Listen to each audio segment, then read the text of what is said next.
बिहारी लाल की, सच्चिदानंद भगवान की। राधे राधे। सुखदेव जी कहते हैं, राजा परीक्षित, एक बार देवराज इंद्र को बड़ा अभिमान हो गया कि मैं इस संसार के, इस सृष्टि के, इस ब्रह्मांड के जितने भी देव उन सबका मैं राजा हूं, और ये जितनी भी प्रजा है वो मेरी दासी है, मेरे अधीन है। मैं उनके ऊपर मेहरबान होता हूं, मैं वर्षा करता हूं, तब इनको अन्न इत्यादि उनको मिलता है, और वो मेरे अधीन रहकर मेरी कृपा से वो जीवित रहते हैं। मैं इनका स्वामी हूं, ये मेरे दास है। जब इंद्र को ऐसा अभिमान हो गया, तब भगवान कृष्ण ने उस इंद्र के अभिमान को दूर करने के लिए गोवर्धन पर्वत की लीला को रचा। सुखदेव जी कहते हैं कि दीपावली के शुभ अवसर पर जब नंद बाबा के घर पर 56 प्रकार के भोग स्वादिष्ट पकवान बन रहे थे, तब कृष्ण ने पूछा कि बाबा, आज कोई उत्सव है, कोई विशेष पूजा है जो इतने सुंदर सुंदर और स्वादिष्ट पकवान बन रहे हैं? नंद बाबा ने कहा, परजन्यो भगवान नेत्रो मेघास्तर श्यामोदय देह भीवर संति भूतानां प्रणम जीवनम पय। ये जो मेघों के स्वामी है देवराज इंद्र, हम इनकी कृपा से ही जल की प्राप्ति होती है, वो हमारे ऊपर कृपा करते हैं, तब वर्षा होती है, वर्षा होती है तो अन्न इत्यादि हमें मिलते हैं, गायों के लिए हरी हरी घास मिलती है और हम जीवित रहते हैं। जब ये हमारे ऊपर कृपा करते हैं, तब इनको दीपावली के अवसर पर धन्यवाद देने के लिए इनकी पूजा करते हैं, ताकि ये हमें अपनी हर समय कृपा बरसती रहे और हमें जीवन मिलता रहे। तब कृष्ण ने इंद्र को क्रोधित करने के लिए कहा, कर्मणा जायते जंतु कर्मणेव विलीयते सुखम दुखम भयं क्षेमं कर्मणेवाधिपद्यते। बाबा, ये जो सुख और दुख है वो कोई नहीं देता है। संसार में ना कोई सुख देता है, ना कोई दुख देता है। सभी अपने कर्मों के आधार पर सुख और दुख की प्राप्ति करते हैं। इस संसार के अंदर सभी अपने कर्मों के आधार पर, कर्मों के द्वारा ही जन्म लेते हैं और जब तक जीवित रहते हैं भोग करते हैं, और कर्म के द्वारा ही उनकी मृत्यु होती है। जब सब कर्म के द्वारा ही होता है, हम देवराज इंद्र की इतनी पूजा क्यों करें?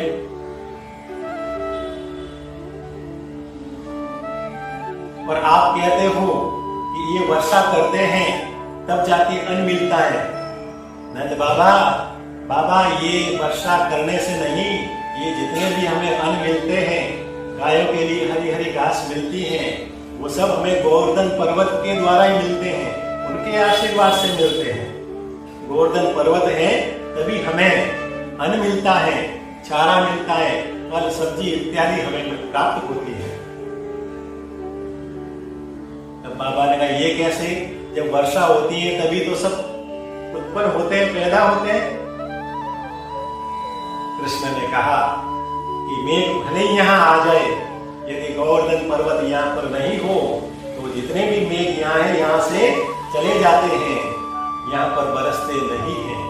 गोवर्धन पर्वत के इस विशाल पर्वत के कारण ये बड़े बड़े मेघ इनसे टकराते हैं, टकराने के कारण ही यहाँ पर मूसलाधार वर्षा होती है, और बरसात होने के कारण हमें जीवन मिलता है।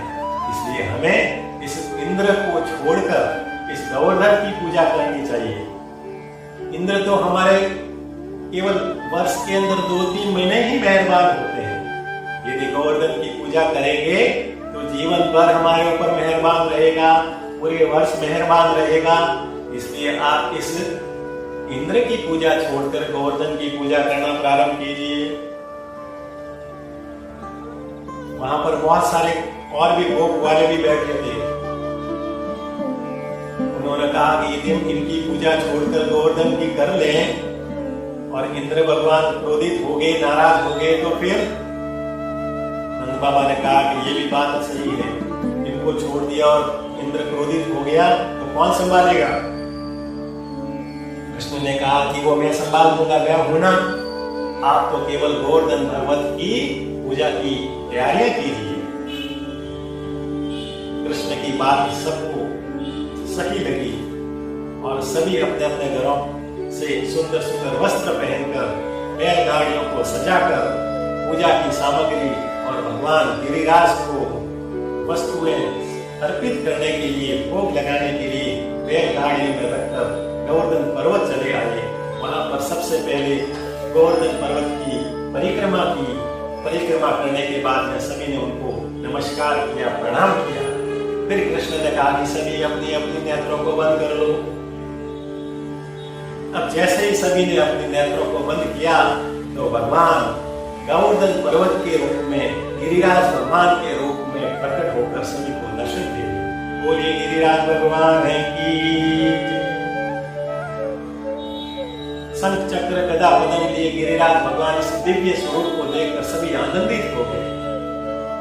अब गिरिराज ने कहा कि अब मेरी आरती उतारो और मेरे लिए जो जो भोग लाए हो मुझे अर्पित कर दो।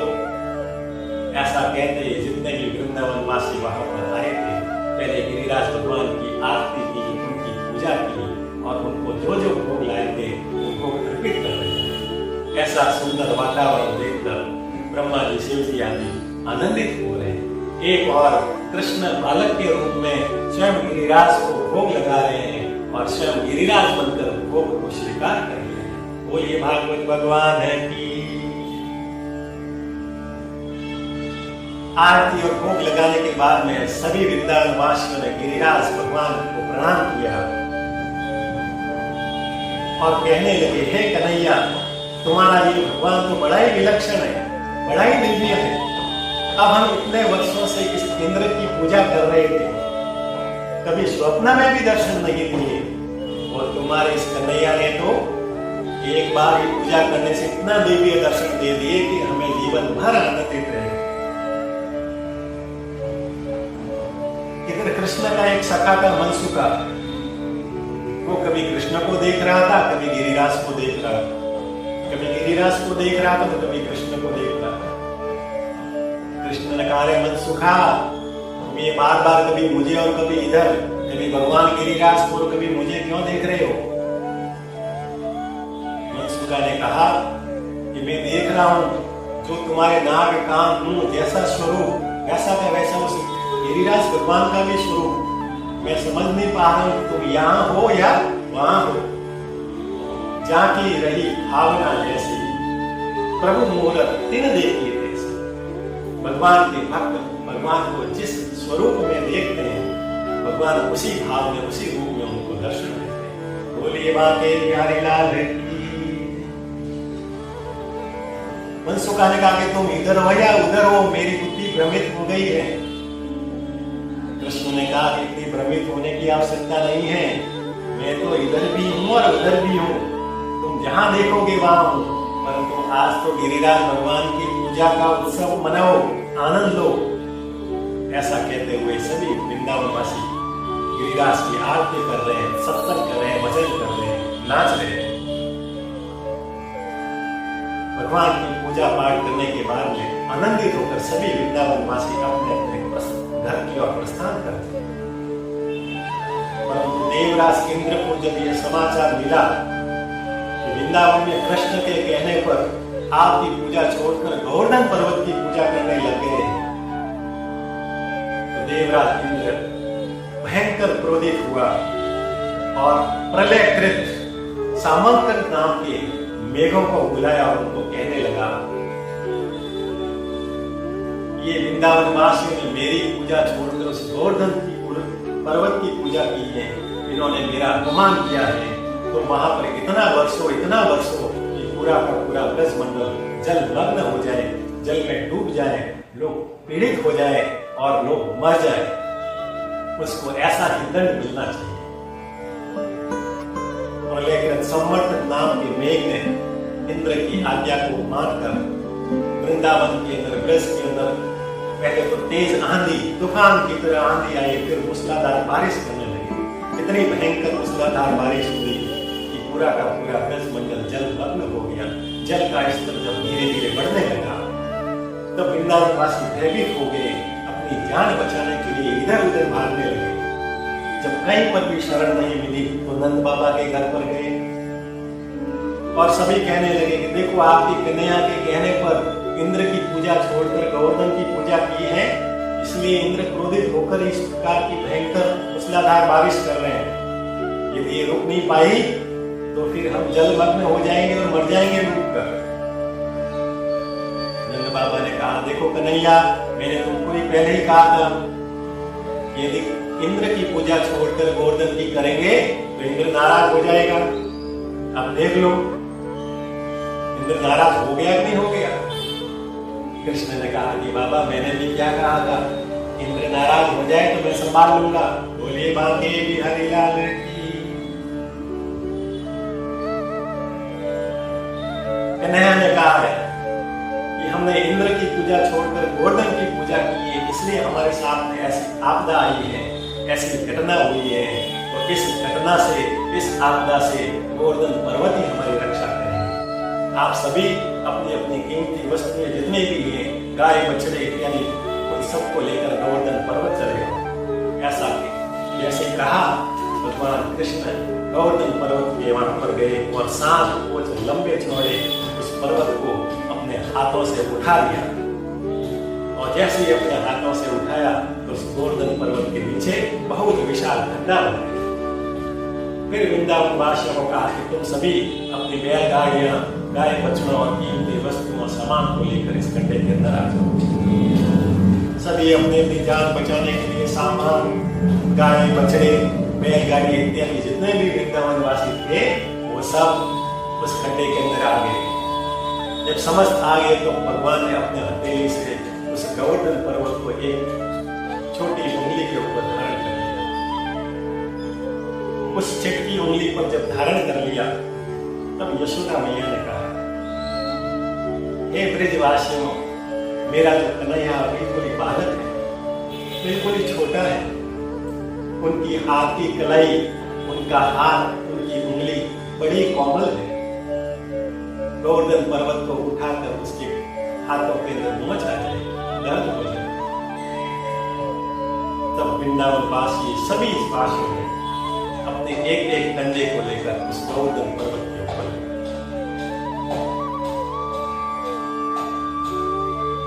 अब दिन रात मूसलाधार बारिश हो रही है, परंतु सभी वृंदावन वासी गोवर्धन पर्वत के आशीर्वाद से सभी सुरक्षित। अब कुछ गोपों ने कहा, हे कन्हैया, तुमने 7 कोस इतने विशाल लंबे छोड़े इस गोवर्धन पर्वत को अपने हथेली में कैसे उठाए, और एक चिटकी उंगली के ऊपर तुमने कैसे धारण कर लिया? तब कृष्ण कहते हैं, कछु मातन को बल बढ़ियो, कछु गोपी ने करी सहाय, श्री राधे जी की कृपा से मैंने गोवर्धन लियो उठाए, बोले वाके बिहारी लाल की। ऐसे 7 दिन और रात मूसलाधार भारी बारिश होने लगी। 7 दिन तक होने के बाद भगवान श्री कृष्ण ने वृंदावन वासी के प्राणों की रक्षा की, गोवर्धन पर्वत ने उनकी प्राणों की रक्षा की। तब उनको गिरिराज के नाम से पुकारने लगे। 7 कोस को गिरिवर, 7 वर्ष को श्याम, 7 दिवस कर पे धयो, गिरधारी जाको नाम, बोले गिरधारी लाल की। इस प्रकार से 7 दिन और रात जब मूसलाधार बारिश हो गई, 7 दिन के बाद में इंद्र ने सोचा कि 7 दिन में तो अब पूरा को पूरा ब्रज जलमग्न हो गया होगा, सब तहस नहस हो गया होगा, पूरा को पूरा वृंदावन नष्ट हो गया होगा, और अधिकांश लोग डर के मारे भाग गए होंगे, और जो रह गए होंगे वो डूब कर मर गए होंगे, चलो जाकर देखते हैं क्या स्थिति है। अपने ऐरावत हाथी पर बैठकर जब जैसे गया तब देखा कि मूसलाधार बारिश तो हो रही है, परंतु भगवान कृष्ण एक बड़े से छोटा सा बालक अपनी चिमटी उंगली पर, छोटी सी उंगली पर एक 7 कोस के विशाल गोवर्धन पर्वत को धारण किए हुए खड़ा है। और जितने भी वृंदावन वासी हैं उस गिरिराज के नीचे सुरक्षित प्राणों की रक्षा कर रहे हैं।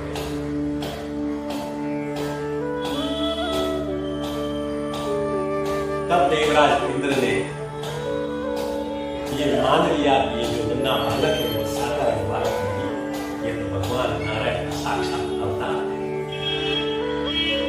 तुरंत अपने मेघों को रोक दिया। मेघ जब रुक गए, बारिश रुक गई, धीरे धीरे जल का स्तर कम हो गया, धरती सूख गई। तब भगवान कृष्ण ने कहा, अब जाओ वृंदावन सुरक्षित है। सभी अपने अपने सामान को लेकर, गाय बछड़ों को लेकर अपने अपने घर की ओर प्रस्थान कर दिया। फिर भगवान कृष्ण ने अपने हथेली को उस गोवर्धन पर्वत को लेकर पुनः उस स्थान पर स्थित कर दिया जहां पर भयंकर और भारी गड्ढा। जब कृष्ण अकेले थे तो इंद्र उनके पास में आया, तुरंत चरणों में गिर पड़ा और कहा कि क्षमा कीजिए प्रभु, मुझे आपको पहचानने में भूल हो गई, मुझे क्षमा कीजिए। कृष्ण ने कहा कि मैंने ये तुम्हारे अहंकार को नष्ट करने के लिए, तुम्हारे इस अहंकार को दूर करने के लिए ये लीला रची। तुमने क्षमा मांगी है, अपने किए गए कार्यों पर पश्चाताप हो रहा है, जाओ मैं क्षमा। इस प्रकार से भगवान इंद्र भगवान से क्षमा मांगकर अपने स्वर्ग लोक चले गए। भगवान श्री कृष्ण पुनः वृंदावन धाम आ गए। इस प्रकार से इंद्र अभिमान दूर करने के लिए भगवान श्री कृष्ण ने गोवर्धन पर्वत की लीला की। बोले गोवर्धन गिरधारी लाल की, माते हरि